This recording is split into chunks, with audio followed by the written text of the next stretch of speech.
Hello students, ये हमारा आज का वीडियो जो है वो एटम पे बेस्ड है।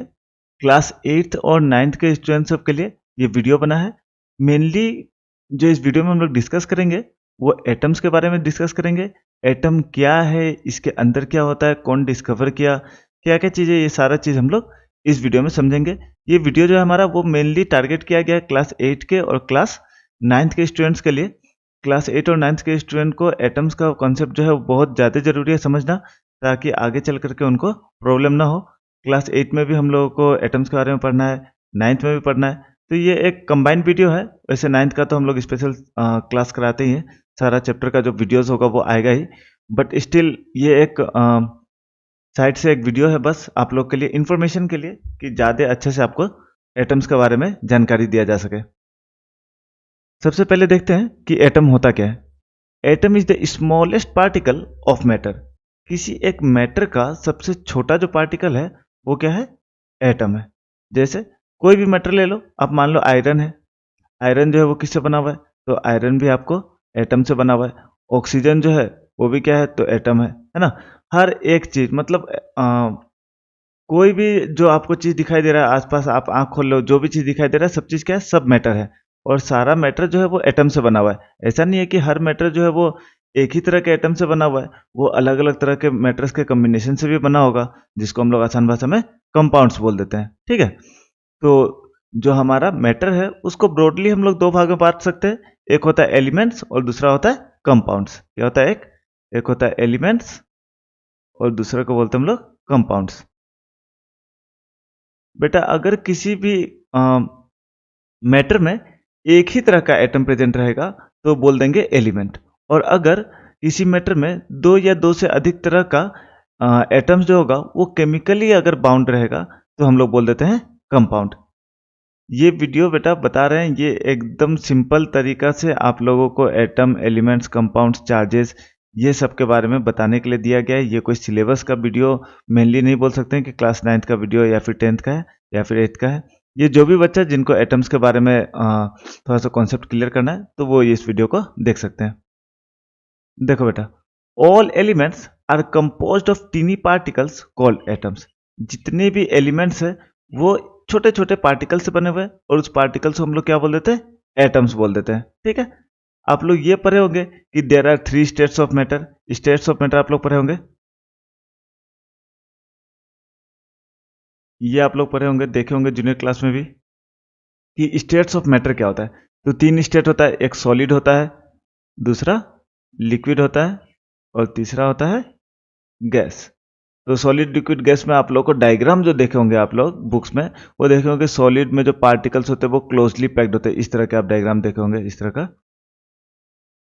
लिक्विड में थोड़ा सा गैप बढ़ जाता है, लिक्विड में हल्का सा गैप बढ़ जाता है, और गैस में और भी ज़्यादा गैप बढ़ जाता है। गैस में पार्टिकल जो होते हैं बहुत ज़्यादा दूर होते हैं। तो ये पार्टिकल्स कुछ नहीं बेटा, यही पार्टिकल जो है ये एटम है। यही पार्टिकल क्या है? एटम है। जो स्मॉलेस्ट पार्टिकल होगा किसी भी मैटर का, उसी को हम लोग क्या बोलते हैं? इसी को, उस मैटर का या फिर उस एलिमेंट का एटम बोल देते हैं। ठीक है, देखिए अब एटम का स्ट्रक्चर कैसा होता है, तो ये सबसे इंपॉर्टेंट चीज है कि एटम का स्ट्रक्चर कैसा होता है। तो इसका साइज को हम लोग रिप्रेजेंट करते हैं या फिर इंडिकेट करते हैं उसके रेडियस के आधार पे, कि एटम का जो साइज है उसको किस तरह से हम लोग सिंबलाइज करेंगे, किस तरह से उसको बताएंगे। तो हम लोग बताते हैं उसके रेडियस के आधार पे। इसका मतलब है कि उसका जो फेस, उसका जो स्ट्रक्चर होगा वो कैसा होगा? वो होगा स्फेरिकल। कैसा होगा? स्फेरिकल। जिसको हम लोग जब हम लोग 2 डायमेंशन में बताएंगे तो 2 डायमेंशन में हम लोग उसको कैसा, एक सर्किल का तरह से रिप्रेजेंट कर देंगे, इस तरह से। थोड़ा सा अच्छा सर्किल नहीं बना, चलो फिर से बनाते हैं।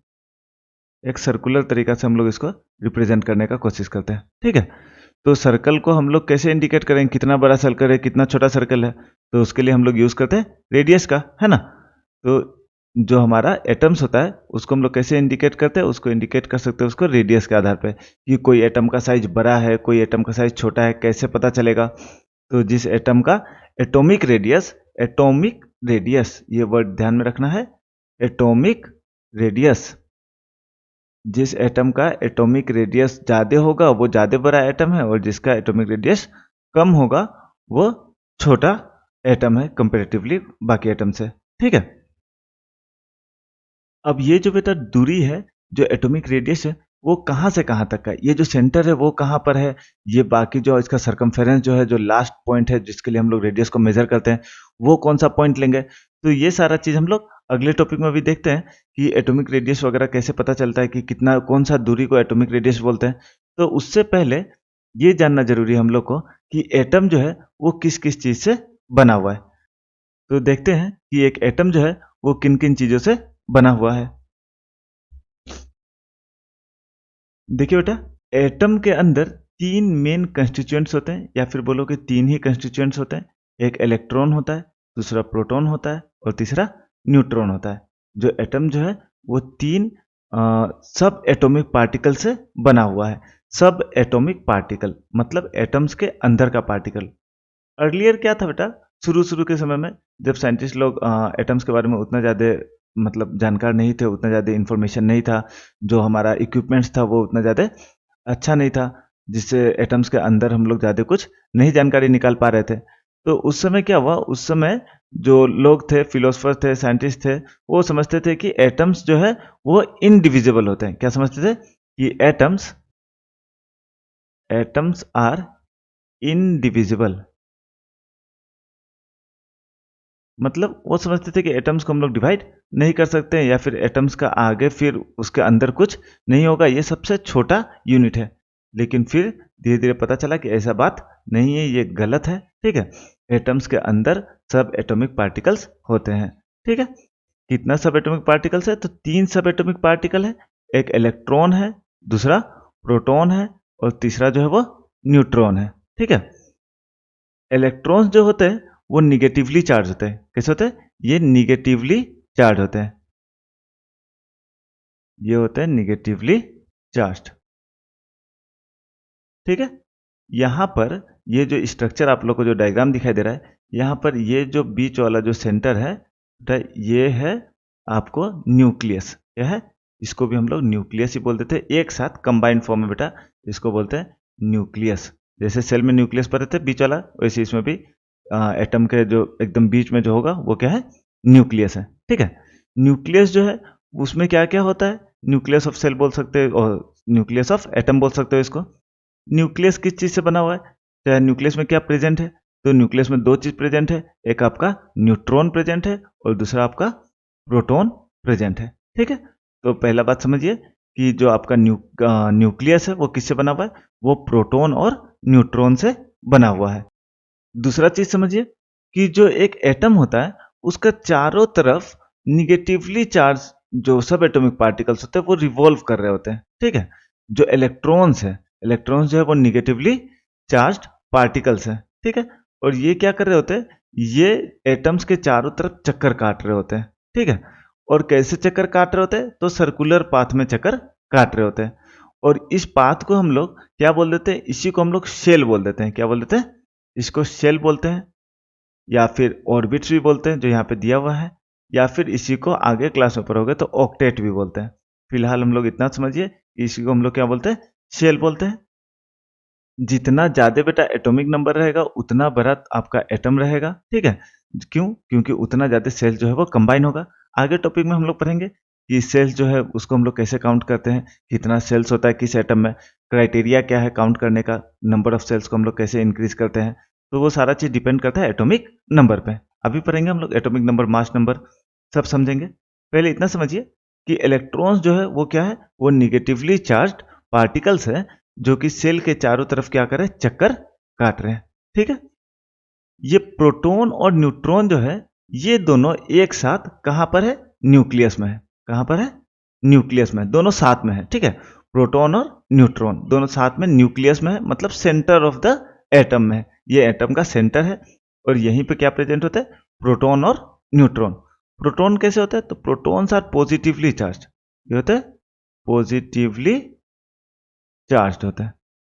ठीक है, मतलब इसमें होगा इलेक्ट्रॉन जो होगा ये निगेटिवली चार्ज होगा, और ये जो होंगे प्रोटॉन्स जो होंगे वो पॉजिटिवली चार्ज होंगे। मतलब इलेक्ट्रॉन्स निगेटिव चार्ज है और प्रोटॉन जो है वो पॉजिटिव चार्ज है। अब देखो बेटा, कोई एक एटम को, कोई भी एक एटम को इलेक्ट्रिकली स्टेबल होने के लिए क्या करने के लिए, इलेक्ट्रिकली स्टेबल होने के लिए नंबर ऑफ इलेक्ट्रॉन्स और नंबर ऑफ प्रोटॉन्स उसको क्या करना पड़ता है, बराबर रखना पड़ता है। क्यों? क्योंकि चार्ज जो होगा वो जितना पॉजिटिव चार्ज होना चाहिए उतना ही निगेटिव चार्ज भी होना चाहिए किसी एक एटम के अंदर, ताकि वो इलेक्ट्रिकली स्टेबल हो जाए। इसीलिए हर एक एटम में जो कि स्टेबल फॉर्म में है, स्टेबल है, तो उसमें नंबर ऑफ इलेक्ट्रॉन्स और नंबर ऑफ प्रोटॉन्स हमेशा क्या होगा, सेम रहेगा। थर्ड जो है हमारा वो है न्यूट्रॉन। न्यूट्रॉन क्या होता है? तो न्यूट्रॉन जो है ये भी आपका एक सब एटॉमिक पार्टिकल है, जो कि इसका नेचर कैसा है, तो नेचर जो ये न्यूट्रल नेचर का है। कैसा नेचर का है? Neutral in nature. ये बेटा न्यूट्रल नेचर का है। न्यूट्रल नेचर का मतलब कि ना ये पॉजिटिवली चार्ज है और ना ही निगेटिवली चार्ज है, इसमें कोई चार्ज हम लोग को देखने को नहीं मिल रहा है। तो इसको हम बोल देते हैं कि न्यूट्रॉन्स क्या है, ये न्यूट्रल इन नेचर है। ठीक है, आशा करते बेटा इतना तक आप लोगों को अच्छे से समझ में आ गया होगा कि एटम के अंदर होता क्या क्या है। तो एटम के अंदर 3 सब एटॉमिक पार्टिकल्स होते हैं, इलेक्ट्रॉन, प्रोटॉन और न्यूट्रॉन। इलेक्ट्रॉन्स जो है वो निगेटिवली चार्ज पार्टिकल्स है, जो कि एटम के चारों तरफ चक्कर काट रहे होते हैं, घूम रहे होते हैं। प्रोटॉन्स जो है वो पॉजिटिवली चार्ज पार्टिकल्स है, जो कि न्यूट्रॉन के साथ एटम के सेंटर में रहते हैं। ठीक है, चलिए अब आगे देखते हैं। तो बेटा अब एक डायग्राम की मदद से हम लोग एटम का स्ट्रक्चर को समझने की कोशिश करते हैं। ठीक है, कि जो हमारा इलेक्ट्रॉन, प्रोटॉन, न्यूट्रॉन है वो एटम के अंदर एक्चुअली किस तरह से काम कर रहा होता है। देखिए इधर, यहाँ पर देखिए, ये जो छोटा छोटा येलो कलर का जो पार्टिकल्स हम लोग को देखने को मिल रहा है, ये क्या कर रहे हैं, ये सेंटर के चारों तरफ चक्कर काट रहे हैं। और यही आपका इलेक्ट्रॉन है, जो निगेटिवली चार्ज पार्टिकल का हम लोग बात कर रहे थे, जो कि एटम के या फिर एटम के सेंटर के चारों तरफ रिवॉल्व करता है। वो क्या है, ये येलो वाला पार्टिकल है, हमारा इलेक्ट्रॉन्स है। ठीक है, और यहाँ पर ये ब्लू और येलो कलर का जो पार्टिकल्स है, ये क्या है, ये एक साथ ज्वाइंट है, ये एक साथ जुड़ा हुआ है साथ में। और ये हमारा है आपको प्रोटॉन और न्यूट्रॉन। ठीक है, ये प्रोटॉन और न्यूट्रॉन सेंटर में, जो कि न्यूक्लियस पे है बोल सकते हो आप एटम का। और ये हमारा इलेक्ट्रॉन है, जो कि न्यूक्लियस का चारों तरफ चक्कर काट रहा है। अब हम लोग बेटा समझते हैं कि जो हमारा सब एटॉमिक पार्टिकल्स हैं, जो हमारा इलेक्ट्रॉन, प्रोटॉन और न्यूट्रॉन है, इसको डिस्कवर कौन किया था, इसका मास क्या है, इसका चार्ज क्या है, ये सारा छोटा छोटा चीज़ हम लोग, जो हम लोग को इन्फॉर्मेशन पता होना चाहिए, वो सारे चीज़ देखते हैं। तो सबसे पहले देखते हैं बेटा कि एक इलेक्ट्रॉन जो है उसमें क्या क्या होता है। तो इलेक्ट्रॉन को पहले देखते हैं कि डिस्कवर किसने किया था। तो इलेक्ट्रॉन को डिस्कवर किया था, या आप लोग ये चीज़ आप लोग लिख लीजिएगा, ठीक है, ध्यान से, कि इसका डिस्कवर किया था, discovered by, electron was discovered by, इसको किए थे जे जे थॉमसन। ठीक है, इसको डिस्कवर किए थे जे जे थॉमसन। कैसे डिस्कवर किए थे? तो कैथोड रे एक्सपेरिमेंट किए थे, जो कि अभी आप लोग को 9th स्टूडेंट लोग को पढ़ना है। ठीक है, 8 वालों को नहीं पढ़ना है। तो ये बाई कैसे किए थे, तो बाई लिख लो, यहाँ पे कैथोड रे एक्सपेरिमेंट लिख लो, बाई कैथोड रे एक्सपेरिमेंट।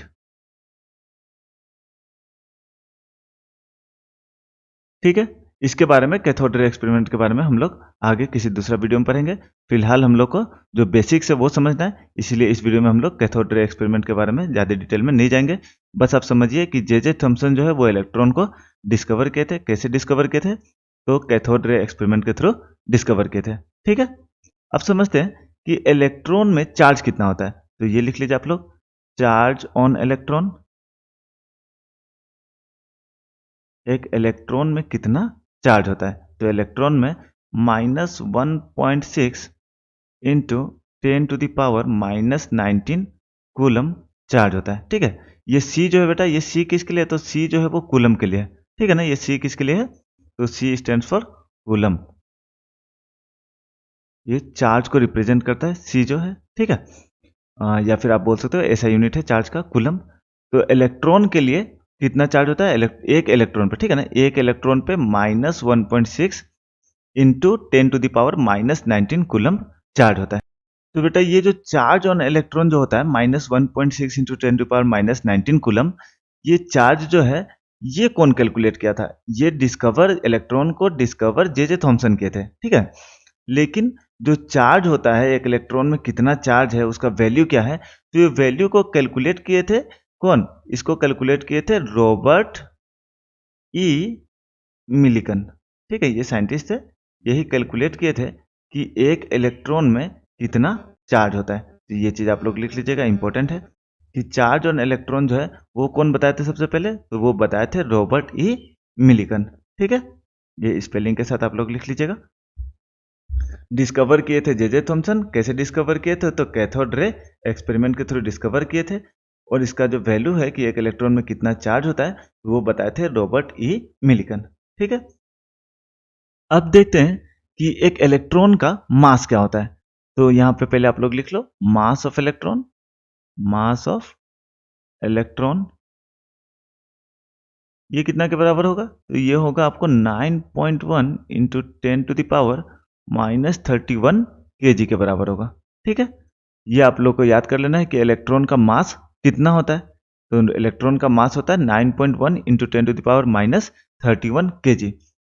ये यूनिट बेटा बहुत छोटा है, इसीलिए एक एटम का जब बात करेंगे तो एटम के अंदर जो इलेक्ट्रॉन का मास होता है उसको हम लोग नेग्लेक्ट कर देते हैं। क्यों? क्योंकि ये वैल्यू जो है आपको मास ऑफ इलेक्ट्रॉन का जो ये वैल्यू है, ये वैल्यू बहुत ही ज़्यादा कम है या फिर बहुत ज़्यादा छोटा है, जिसके कारण हम लोग इसको मास ऑफ इलेक्ट्रॉन को जनरली क्या कर देते हैं, इसको नेग्लेक्ट कर देते हैं। ठीक है, लेकिन हम लोग को वैल्यू याद होना चाहिए कि इलेक्ट्रॉन का मास कितना होता है। ठीक है, तो ये चीज़ आप लोग याद कर लीजिएगा कि मास ऑफ इलेक्ट्रॉन जो है वो 9.1 इंटू 10⁻31 kg होता है। और ये भी ध्यान में रखिएगा कि इसको जनरली हम लोग क्या कर देते हैं, नेग्लेक्ट कर देते हैं। जो एटम का मास को जब हम लोग निकाल रहे होते हैं, एटम का जब मास काउंट कर रहे होते हैं, तो उसमें हम लोग मास ऑफ इलेक्ट्रॉन को काउंट नहीं करते हैं। ठीक है, अब आ जाते हैं बेटा प्रोटॉन्स पे। ठीक है, इलेक्ट्रॉन मेरे अंदाज से आप लोगों को बढ़िया से समझ में आ गया होगा, सारा कॉन्सेप्ट या फिर सारा डाउट जो बेसिक चीज़ आप लोग को क्लियर हो गया होगा। अभी और ज़्यादा डिटेल में पढ़ेंगे, ये तो बस स्टार्टिंग है, ऐसे ही बस समझाने के लिए आप लोग को ये वीडियो बनाया है। इसका आगे और डिटेल वीडियो बनेगा इसके ऊपर। फिलहाल अभी हम लोग प्रोटॉन्स के बारे में जानते हैं। प्रोटॉन्स क्या है, तो प्रोटॉन्स जो है इसको पहले डिस्कवर कौन किया था, सेम पैटर्न में लिख लेते हैं। पहले इसको डिस्कवर कौन किया, लिखे पहले डिस्कवर्ड बाय, इसको डिस्कवर किए थे आपको ई गोल्डस्टीन। कौन कहते हैं, ई गोल्डस्टीन साइंटिस्ट थे, यही इलेक्ट्रॉन को डिस्कवर किए थे। ये भी एक एक्सपेरिमेंट किए थे। कौन सा एक्सपेरिमेंट किए थे, तो by canal rays, by canal ray या फिर रेस लिख लो एक्सपेरिमेंट, कैनल रे एक्सपेरिमेंट के थ्रू ये इसको डिस्कवर किए थे। ठीक है, E Goldstein canal ray experiment के थ्रू प्रोटॉन्स को डिस्कवर किए थे। ठीक है, बहुत सिंपल है, ध्यान में रखना है, साइंटिस्ट का नाम याद रखना है। कौन डिस्कवर किए थे, तो ई गोल्डस्टीन जो है वो डिस्कवर किए थे प्रोटॉन को। ठीक है, नेक्स्ट चीज कि प्रोटॉन पे चार्ज कितना होता है, तो यहाँ लिख लेते हैं कि charge on proton, charge on proton, एक प्रोटॉन पे चार्ज कितना होगा, तो इस पे सेम चार्ज होगा बेटा, इलेक्ट्रॉन इतना। लेकिन हम लोग अभी क्या पढ़े थे कि इलेक्ट्रॉन जो होते हैं वो positively charge, sorry negatively charge होते हैं, और प्रोटॉन जो होते हैं वो पॉजिटिवली चार्ज होते हैं। तो चार्ज जो होगा वो इलेक्ट्रॉन और प्रोटॉन पे सेम होगा, लेकिन इलेक्ट्रॉन में सिंबल जो होगा वो आगे माइनस का होगा, साइन जो होगा माइनस का यूज करेंगे। और प्रोटॉन में क्या करेंगे, प्रोटॉन में हम लोग प्लस का साइन का यूज करेंगे। 1.6 इंटू 10⁻⁻19 कूलम। ठीक है, सब कुछ सेम, सिर्फ क्या करना है, सिर्फ इलेक्ट्रॉन में निगेटिव साइन देना है और प्रोटॉन में पॉजिटिव साइन। क्यों? क्योंकि इलेक्ट्रॉन जो है वो निगेटिवली चार्ज है और प्रोटॉन जो है वो पॉजिटिवली चार्ज है। ठीक है, उसके बाद फिर देखते हैं कि मास कितना होता है। एक आपका प्रोटॉन का मास कितना होगा, तो मास ऑफ प्रोटॉन लिख लो, मास ऑफ प्रोटॉन। प्रोटॉन का मास जो है वो होगा आपको 1.673 इंटू 10⁻⁻24 ग्राम लिख लो।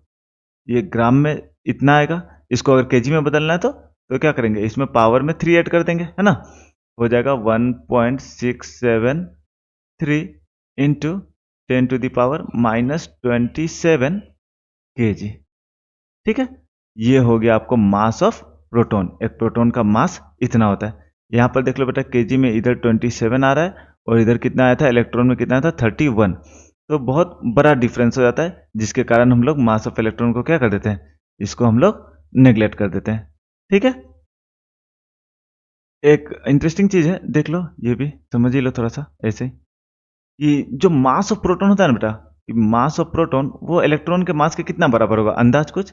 तो मास ऑफ प्रोटॉन जो होगा, सॉरी, यहाँ पे मास ऑफ प्रोटॉन जो होगा वो लगभग लगभग ना अप्रोक्सीमेटली इक्वल टू होगा 1840 टाइम्स मास ऑफ इलेक्ट्रॉन के बराबर होता है।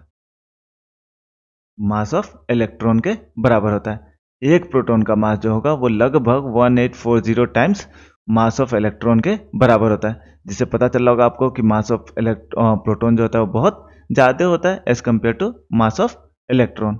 इसीलिए हम लोग क्या करते हैं, मास ऑफ इलेक्ट्रॉन को नेग्लेक्ट कर देते हैं कैलकुलेशन करते समय। फिलहाल आप लोग को उतना जरूरत उस चीज़ का नहीं है। ठीक है, यहाँ तक आप लोग को समझ में आ गया होगा। अब हम लोग देखते हैं न्यूट्रॉन को। हल्का सा है, न्यूट्रॉन के बारे में ज़्यादा कुछ हम लोग को जानना नहीं है। न्यूट्रॉन जो है वो कैसा पार्टिकल है, तो ये न्यूट्रल पार्टिकल है। इसको डिस्कवर कौन किए थे, तो डिस्कवर किए थे जे चैडविक डिस्कवर किए थे। कौन डिस्कवर किए थे, जे चैडविक। यहाँ पर लिख लीजिए, डिस्कवर्ड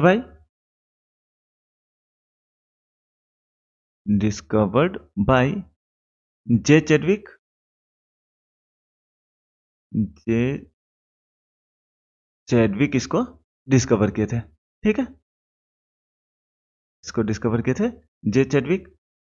न्यूट्रॉन का जो डिस्कवरी है बेटा, उसका केस अलग है, थोड़ा कहानी दूसरा है। जे चैडविक जो है वो कुछ लाइटर एलिमेंट्स को, जैसे लिथियम हो गया, बोरोन हो गया, उसको बम्बार्ड किए थे अल्फा पार्टिकल से।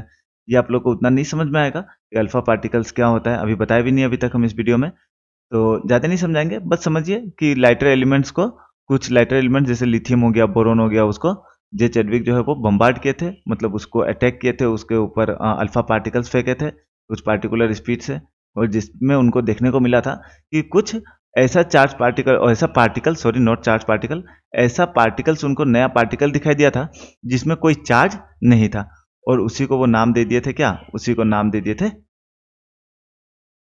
पर एक इंपॉर्टेंट चीज उनको देखने को मिला था। क्या इंपॉर्टेंट चीज देखने को मिला था, कि इनका जो मास था वो मास था उसका प्रोटॉन के मास के बराबर। ठीक है ना, ये चीज आप लिख सकते हो। न्यूट्रॉन में एक लाइन लिख सकते हो आप कि हैविंग, ये लिख लो आप लोग, हैविंग नो चार्ज, और जीरो चार्ज लिख लो, हैविंग जीरो चार्ज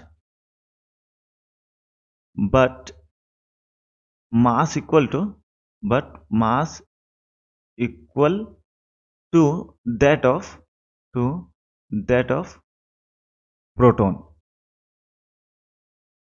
ठीक है, न्यूट्रॉन का क्या था, इसके पास चार्ज नहीं था। ठीक है, मतलब न्यूट्रॉन को जब ऑब्जर्व किए जे चैडविक, जब बॉम्बार्ड किए थे वो लाइटर एलिमेंट्स को अल्फा पार्टिकल से, तब उनको बिना चार्ज वाला पार्टिकल जो है वो दिखाई दिया, जिसका मास जो था वो प्रोटॉन के मास के बराबर था। तो उसका नाम वो दे दिए, क्या, उसका नाम दे दिए वो न्यूट्रॉन।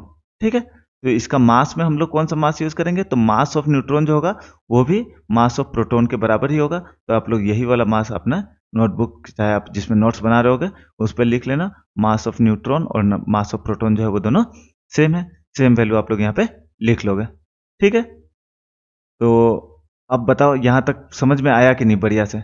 अगर समझ में आ गया तो बहुत अच्छा बात है, नहीं समझ में आया तो फिर से इसको रिपीट करके एक बार देखो और समझने की कोशिश करो। इसमें बस हम लोग ज़्यादा डिस्कस नहीं कर रहे हैं, ज़्यादा क्या बताएं, ज़्यादा इसको हिस्ट्री के बारे में बताएं, इसका बेसिक न्यूट्रॉन चीज़ों के बारे में बताएं, इलेक्ट्रॉन का, प्रोटॉन का और न्यूट्रॉन का, कि होता क्या है, कौन डिस्कवर किए, कैसे डिस्कवर किए, चार्ज क्या है इन पे, इनका मास क्या है, यही सारा चीज़ हम लोग बेसिक चीज़ अभी डिस्कस किए। इसके बारे में और डिटेल से हम लोग आगे वाले वीडियो में पढ़ेंगे कि एटम्स जो है वो किस तरह से दूसरे एटम के साथ मिल करके एलिमेंट्स बनाते हैं, कंपाउंड्स बनाते हैं। क्या एटम अकेले रह सकता है? आपको क्या लगता है कि कोई एक एटम जो है वो इंडिविजुअली वो एग्जिस्ट कर सकता है? तो नहीं, कोई भी एटम जो है वो इंडिविजुअली एग्जिस्ट नहीं करता है। ठीक है, वो आइदर केमिकली वो बाउंड कर जाएगा, बॉन्ड बना लेगा कोई दूसरा एलिमेंट का एटम के साथ, ठीक है, या फिर वो अपने ही एलिमेंट के एटम के साथ वो क्या करेगा, बॉन्ड बना लेगा। लेकिन अकेला कभी भी कोई एक एटम को हम लोग नहीं देख सकते हैं। अब हम लोग समझने की कोशिश करते हैं कि एटॉमिक नंबर क्या है और मास नंबर क्या है। तो अगर आप एटम के बारे में पढ़ रहे हो तो आपको एटॉमिक नंबर और मास नंबर जरूर आना चाहिए या फिर आपको पढ़ लेना चाहिए। ये दो चीज़ बहुत इंपॉर्टेंट है। ये दो चीज़ के बिना एटम का बारे में जो जानकारी है आपका वो पूरा अधूरा है। पूरा अगर जानकारी को पूरा करना है तो एटॉमिक नंबर मास नंबर आपको पता होना चाहिए कैसे भी। तो पहले आप लोग डेफिनेशन लिख लो फिर बताते हैं, ठीक है। यहाँ पे लिखो the total number of proton lying in the nucleus of any atom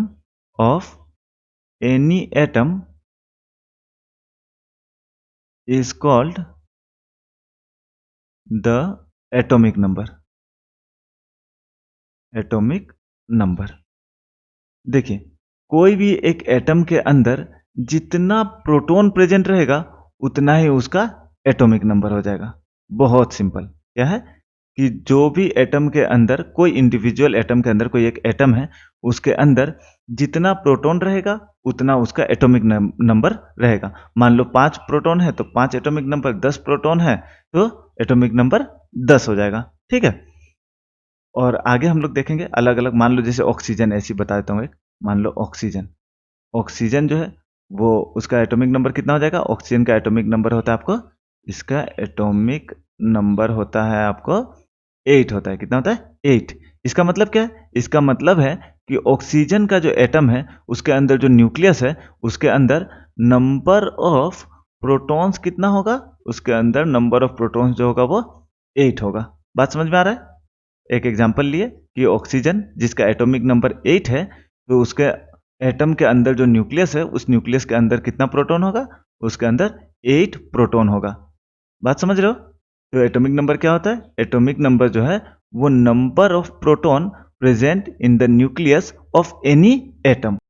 कोई भी एटम के अंदर जितना भी उसके न्यूक्लियस में प्रोटॉन प्रेजेंट रहेगा उसी को हम उस एटम का एटॉमिक नंबर बोल देंगे। जैसे ऑक्सीजन का न्यूक्लियस के अंदर 8 प्रोटॉन है तो एटॉमिक नंबर 8 हो गया, ठीक है। एटॉमिक नंबर को हम लोग रिप्रेजेंट कैसे करते हैं, तो एटॉमिक नंबर को हम लोग रिप्रेजेंट करते हैं कैपिटल जेड से। ये ध्यान में रखना है कि atomic number is denoted by capital Z. उसको हम लोग कैपिटल जेड से डिनोट करते हैं, ठीक है। ये बात एकदम ध्यान में रखिएगा कि ये कभी चेंज होने का चीज नहीं है। सीनियर क्लास में भी यही रहेगा, एटॉमिक नंबर को हमेशा हम लोग जेड से ही रिप्रेजेंट करते हैं, ठीक है। अभी थोड़ा पहले भी आप लोग को बताए थे कि कोई भी इलेक्ट्रिकली न्यूट्रल या फिर नॉर्मली न्यूट्रल एटम में क्या होता है, तो कोई भी न्यूट्रल एटम में क्या होगा कि नंबर ऑफ प्रोटॉन्स जो होगा वो किसके बराबर होगा, वो बराबर हो जाएगा आपको नंबर ऑफ इलेक्ट्रॉन्स के। कोई भी एक एटम जो कि न्यूट्रल है उनमें क्या होगा, उनमें नंबर ऑफ प्रोटॉन्स जो होगा वो किसके बराबर होगा, नंबर ऑफ इलेक्ट्रॉन्स के बराबर होगा। तो इस केस में ऑक्सीजन वाला जो हम लोग केस लिए थे तो यहाँ पर इलेक्ट्रॉन भी कितना होना चाहिए, इलेक्ट्रॉन भी जो होगा वो 8 ही होगा, ठीक है। ये बात ध्यान दीजिएगा, जितना प्रोटॉन उतना ही इलेक्ट्रॉन। क्लियर है। कभी कभी क्या होता है बेटा कि एटम जो होते हैं वो बॉन्ड बनाने के लिए, वो केमिकली बाउंड करने के लिए, केमिकली जुड़ने के लिए दूसरे एटम्स के साथ वो इलेक्ट्रॉन को लूज या फिर गेन कर लेते हैं, जिसके कारण हम लोग इलेक्ट्रॉन को एटॉमिक नंबर नहीं मानते। हम लोग एटॉमिक नंबर प्रोटॉन को मानते हैं। क्यों, क्योंकि इलेक्ट्रॉन जो है वो एटम जरूरत पड़ने पे गेन या फिर लूज कर देता है, इसीलिए प्रोटॉन्स को ही एटॉमिक नंबर माना जाता है। क्यों, समझ में आ गया सबको। क्योंकि इलेक्ट्रॉन को एटम जो है वो जरूरत पड़ने पे गेन या फिर लूज कर लेता है, ठीक है। ये इसका सिंबल याद रखिएगा, एटॉमिक नंबर को जेड से रिप्रेजेंट करते हैं। एटॉमिक नंबर जो है वो नंबर ऑफ प्रोटॉन्स के बराबर होता है, ना कि नंबर ऑफ इलेक्ट्रॉन्स के बराबर। हालांकि नंबर ऑफ प्रोटॉन्स और नंबर ऑफ इलेक्ट्रॉन्स जो होगा वो एक न्यूट्रल एटम में क्या होगा, बराबर रहेगा। चलिए, आशा करते हैं इतना तक आप लोग को बढ़िया से समझ में आ गया होगा। अब समझते हैं हम लोग कि मास नंबर क्या होता है। ये भी जानना बहुत ज़रूरी है। ये भी नहीं समझ में आएगा तो फिर आपको बोला जाएगा कि एटम का या फिर स्ट्रक्चर ऑफ एटम का कंसेप्ट ठीक नहीं है। तो यहाँ पे पहले हम लोग समझते हैं कि मास नंबर क्या होता है। लिखिए, it is the sum of total number total number of protons and number of neutrons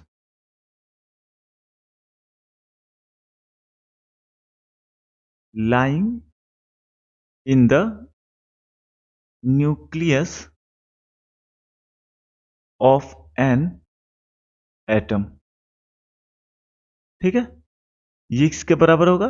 तो मास नंबर जो है वो बराबर होगा टोटल नंबर ऑफ प्रोटॉन और न्यूट्रॉन के सम के बराबर। ठीक है, हम लोग पढ़े थे कि जो हमारा न्यूक्लियस होता है उसके अंदर क्या होता है, उसके अंदर जो एटम का न्यूक्लियस होगा उसके अंदर क्या होगा, प्रोटॉन होगा और न्यूट्रॉन होगा। इट इज डिनोटेड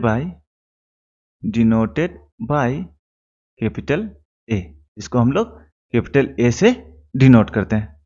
एक चीज और लिख लो बेटा, यहां पर लिख लो कि mass number is equal to number of proton plus क्या होगा, नंबर ऑफ न्यूट्रॉन्स। ये number of protons plus number of neutrons के बराबर होता है। तो बेटा यहां तक सबको अच्छा से समझ में आ गया होगा। अभी एक छोटा सा चीज और बता देते हैं कि कोई एक एटम को हम लोग रिप्रेजेंट कैसे करते हैं। तो जब मान लो कोई एक एटम का सिंबल लिखेंगे तो उस सिंबल के साथ हम लोग उसका एटॉमिक नंबर और मास नंबर को कहाँ लिखते हैं। तो मान लो कोई एक एटम है जिसका सिंबल X है, ठीक है, और तो इसका एटॉमिक नंबर हम कहाँ लिखेंगे, तो इसका एटॉमिक नंबर हम लोग इस साइड लिखेंगे और मास नंबर जो होगा उसको हम लोग इस साइड लिखेंगे। ठीक है, कोई कोई बुक में इसको ऐसे भी दिया हुआ रहता है कि ये ऐसा X हो गया और एटॉमिक नंबर को यहाँ पे और मास नंबर को यहाँ पे इसी के ऊपर लिखा हुआ मिलता है। दोनों सही है, चलेगा, लेकिन जनरल हम लोग को यही वाला पहला वाला देखने को मिलता है। तो इसको हम लोग बोलते हैं कि हम लोग एटम्स को कैसे रिप्रेजेंट करते हैं with respect to atomic number and mass number. ठीक है, तो ये एक बेसिक सा वीडियो था आप लोग के लिए जिसमें हम लोग कोशिश किए कि एटम्स का बारे में आप लोगों को जानकारी दिया जा सके, एटम के अंदर क्या होता है, कैसे काम करता है, हल्का फुल्का एनिमेशन का भी इस्तेमाल किए। अगर आप लोग को समझ में आ गया होगा बढ़िया से, तो नेक्स्ट वीडियो जो है वो हम लोग बनाएंगे एटॉमिक नंबर के ऊपर, जो कि फंडामेंटल प्रॉपर्टी होता है किसी एक एटम का, और उसके आधार पर हम लोग समझेंगे कि वैलेंसी क्या होता है, वैलेंस सेल क्या होता है। उसके बाद जो हम लोग पढ़े थे अभी, ये इलेक्ट्रॉन जो वो रिवॉल्व करता है सेल्स में, कितना सेल्स होता है, अलग अलग एटम्स के लिए अलग अलग नंबर ऑफ सेल्स क्यों होता है, ये सारा चीज़ को डिटेल में समझेंगे नेक्स्ट वीडियो में। अगर हमारा वीडियो आपको पसंद आया हो, इस वीडियो से आपको कुछ वैल्यू मिला हो, इस वीडियो से आपको कुछ नॉलेज मिला हो, तो इस चैनल को आप लोग सब्सक्राइब कीजिएगा और अपने दोस्तों में शेयर कीजिएगा।